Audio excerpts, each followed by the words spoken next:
Hey, good morning, everybody. Tiger Tall Tree. Happy Saturday. Gotta take the girl to the library today, so I got things to do, so let's go. I made a video yesterday, and I was explaining to everybody how the water currents and, how the weather and everything is changing, and for how everybody needs to be on point. As far as being preparedness and safety-wise, right?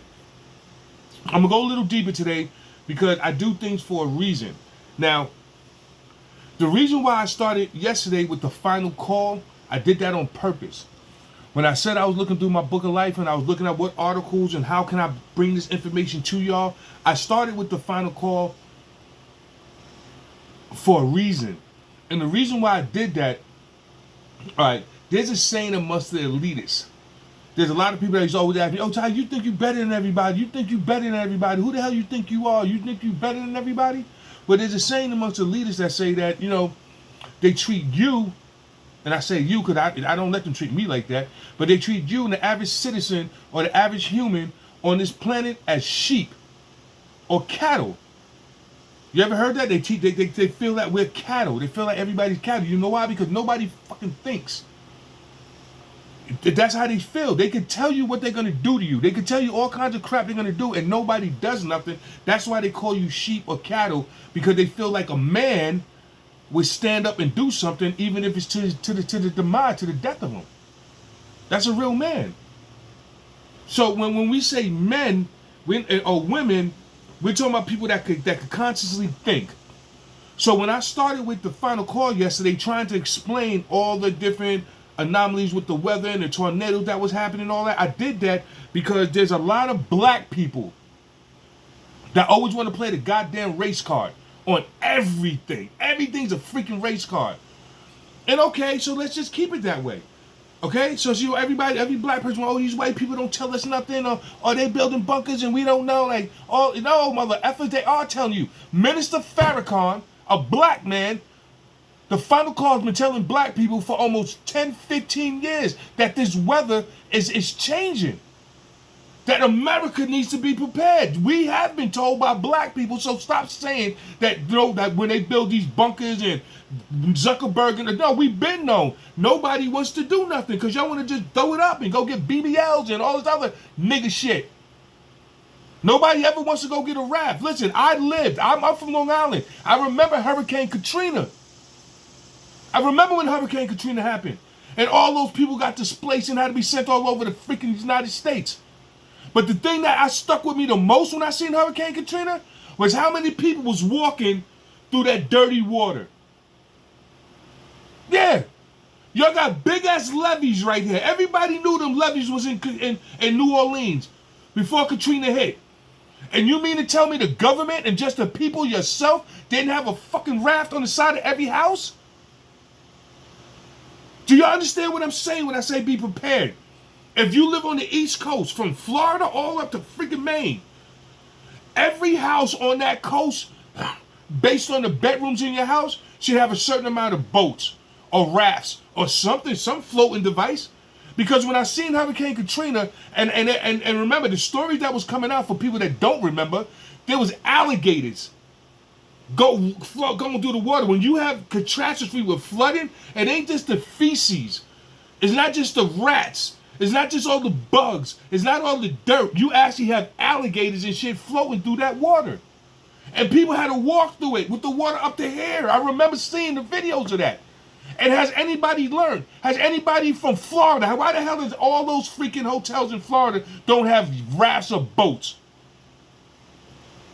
Why all those hotels in Florida or that's in California, that's all on the coast, why they not built like these ships where they have these little doors that close when it starts flooding and the bows and everything start locking up so that section of the boat don't flood? Why they don't build that on them hotels right over there in Florida when you right off of Miami Beach and all that shit? So when the big floods and tidal waves come in, which does every freaking year, them buildings can just seal up like them boats do.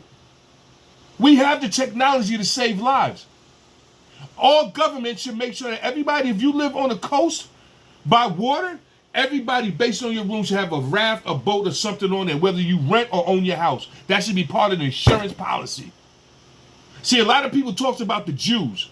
Everybody's always talking about, yeah, the Jews, the Jews, the Jews. Yeah, but guess what? In Israel, they got freaking bunkers in almost every house because them missiles been coming over for so many years over the border that everybody in Israel basically got a bunker in their damn house. Why? For safety.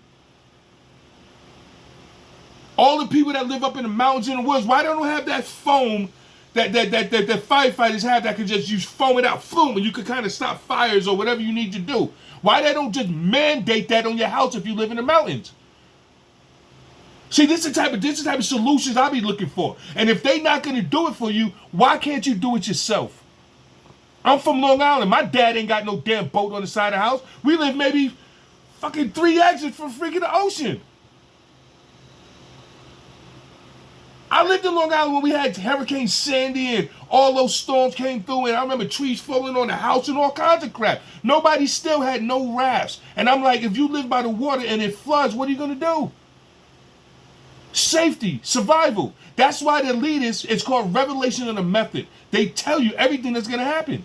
Now, when I explained about the water yesterday and the current shifting, this is the damn problem, ladies and gentlemen. It's not that the water, this is the shore. The ocean usually go high tide, low tide, high tide, low tide. Now the tides aren't going to be this like this no more. All the tides are starting to go out. Look on all the videos around the world of the ocean leaving the shore. And it's going, and it's going, and it's going because the ocean shifted and all that salt water is melting. But guess what's going to happen? What goes up must come down. What goes out must come back. When that fucking water comes back, y'all, that water's not going to come back like this. That water's going to come back like a wave like that. That's what I'm predicting. And they're telling you this ahead of time. So if they tell you this ahead of time, please don't woe is me when that water comes back and all of a sudden there's big floods and it's almost 50 miles inland. For all you people that live on Long Island. For all you people that live in Florida. For all you people that live in California. For all the people that live on the Gulf Coast. All that water is going to come back in. They already look right now at, it's called terrifying maps of the U.S. when it floods. Look up those maps, and it's already showing certain states that won't be here, where the safe zones will be at, places you need to go. You need to get away from the shore. At least come in 100 miles from the shoreline. At least 50 to 60, 80 miles in.